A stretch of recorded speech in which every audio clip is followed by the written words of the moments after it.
నమస్కారం అండి.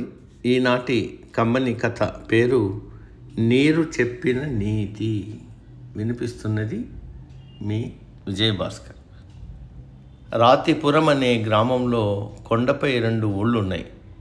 వారు నీటి కోసం నిత్యం ఎన్నో కష్టాలు పడేవారు. పక్క కొండపై ఉన్న ఊట నుంచి నీటిని తెచ్చుకోవడానికి తీవ్రంగా శ్రమించేవారు.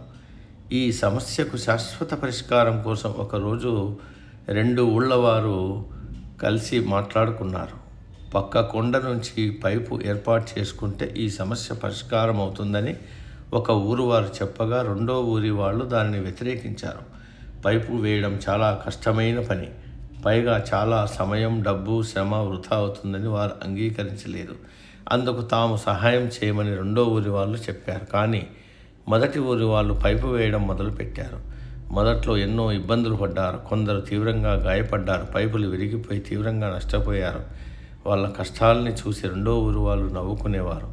కొన్ని సంవత్సరాలకు ఎలాగైతే పైపు నిర్మాణం పూర్తయింది.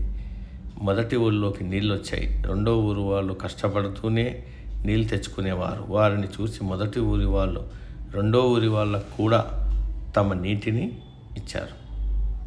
నీతి: కష్టాన్ని చూసి భయపడితే ఎప్పటికీ సుఖము దక్కదు.